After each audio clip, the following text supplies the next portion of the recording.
নমস্কার বন্ধুরা, আজকে বছরের প্রথম দিনই মিষ্টির একটি রেসিপি নিয়ে আপনাদের সামনে হাজির হয়ে গেলাম। আজ শুভ নববর্ষ। শুভ নববর্ষের আমার সকল বন্ধুকে অনেক অনেক ভালোবাসা, নববর্ষের অনেক অনেক শুভেচ্ছা রইল। আজ আমি বানাবো সাবুদানার রসমালাই। কিভাবে বানালাম সেটাই আজকে আপনাদের সঙ্গে শেয়ার করব। তার জন্য এখানে ছোট বাটির 1 বাটি সাবুদানা নিয়ে ওই বাটিরই মাপ করে 1 বাটি ফুটন্ত গরম জল এখানে দিয়ে দিলাম। এবার চামচের সাহায্যে খুব ভালো করে একবার মিশিয়ে নিচ্ছি। মিশিয়ে নিয়ে এটা ঢেকে রেখে দেবো কিন্তু 2 থেকে 3 ঘন্টা। তাতে করে সাবুদানাটা নরম হয়ে যাবে একদমই ভেতর পর্যন্ত। দেখুন সাবুদানাটা একদমই সমস্ত জলটা টেনে নিয়েছে আর একদমই কিন্তু নরম হয়ে গিয়েছে। আমি হাতে করে নিয়ে দেখিয়ে দিচ্ছি, দেখুন একদমই সাবুদানাটা নরম হয়ে গিয়েছে।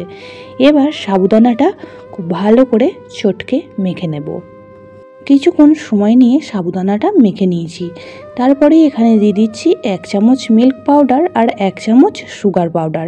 আবারও সমস্ত উপকরণ একসাথে মিশিয়ে খুব ভালো করে মেখে নিয়েছি। দেখুন একটা ডোয়ের মতন তৈরি হয়ে গেছে।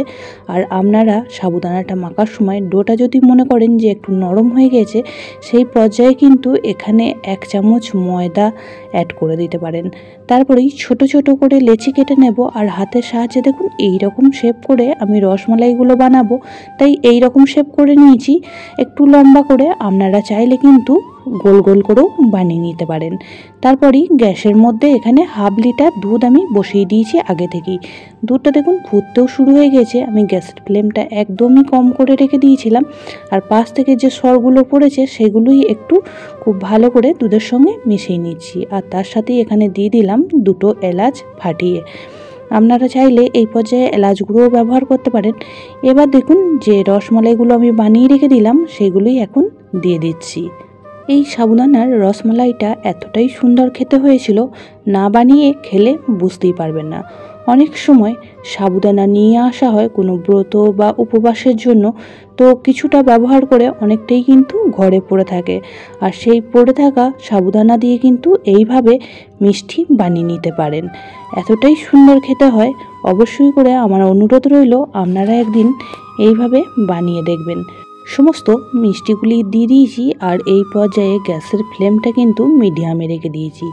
2 মিনিট মিডিয়াম ফ্লেমে ফুটিয়ে নেব।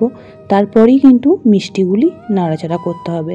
এই মুহূর্তে খুন্তি দিয়ে নাড়াচাড়া করলে কিন্তু মিষ্টিগুলি ভেঙে যেতে পারে। আমি এই রসমালাইগুলি সাবুদানার বড় দানাটা ব্যবহার করেছি। আপনারা ছোট দানাটা ব্যবহার করলে কিন্তু 2 থেকে 3 ঘন্টা ভিজিয়ে রাখার প্রয়োজন নেই। 30 মিনিট থেকে 1 ঘন্টা ফুটন্ত গরম জল দিয়ে ভিজিয়ে রাখলেই কিন্তু খুব সহজেই সাবুদানাগুলি নরম হয়ে যাবে। পুরনো বন্ধুরা পাশে থাকার জন্য অনেক অনেক ভালোবাসা। নতুন বন্ধুরা যারা চ্যানেলে ভিজিট করছেন, চ্যানেলটি এখনও পর্যন্ত সাবস্ক্রাইব করেননি, তাদের কাছে অনুরোধ রইল চ্যানেলটি সাবস্ক্রাইব করে পাশের বেল আইকনটি অল করে দেবেন। তাহলে আমি যখনই কোনো ভিডিও দেব নোটিফিকেশন সবার আগে আপনাদের কাছে পৌঁছে যাবে। 2 মিনিট পর খুন্তি করে খুব ভালো করে একবার নাড়াচাড়া করে মিশিয়ে নেব। আর 2 মিনিট ফোটার কারণে কিন্তু সাবুদানার রসমালাইগুলি ওপরে ভেসে উঠেছে। এই পর্যায়ে নাড়াচাড়া করলে এই রসমালাইগুলি কিন্তু ভেঙে যাবে না। খুব ভালো করে খুন্তির সাহায্যে ওপর নিচে একবার নাড়াচাড়া করে গ্যাসের ফ্লেমটা এবার হাইতে করে দেব আর এটা ঢেকে দিয়ে 2 মিনিট ফুটিয়ে নেব। তাতে করে সাবুদানার রসমালাইগুলি খুব সুন্দরভাবে সিদ্ধ হয়ে যাবে আর দুধটাও কিন্তু অনেকটাই ঘন হয়ে যাবে। 2 মিনিট পর ঢাকাটা খুলে আবারও খুব ভালো করে একবার ওপর নিচ নাড়াচাড়া করে দিচ্ছি। আর এখন দেখুন রসমালাইগুলি কতটা সুন্দর ফুলে গিয়েছে। এবার দিয়ে দেব পরিমাণ মতন মিষ্টি। এখানে আমি সুগার পাউডার ব্যবহার করেছি। এখানে আমি 3 চামচ সুগার পাউডার দিয়ে দিচ্ছি। আমার কাছে সুগার পাউডার ছিল বলে আমি সুগার পাউডারটা দিয়ে দিলাম। আপনারা কিন্তু আপনাদের মিষ্টিটা যে পরিমাণ খাবেন সেই পরিমাণ বুঝে দিয়ে দেবেন। আমি এখানে 3 চামচ সুগার পাউডার দিয়ে দিলাম। আর তার সাথেই দিয়ে দেব 1 চামচ মিল্ক পাউডার। তাতে করে এই রসমালাইটা খেতে কিন্তু আরও বেশি ভালো লাগবে। আবারও খুব ভালো করে মিশিয়ে নিয়ে 1 থেকে 2 মিনিট ফুটিয়ে নেব।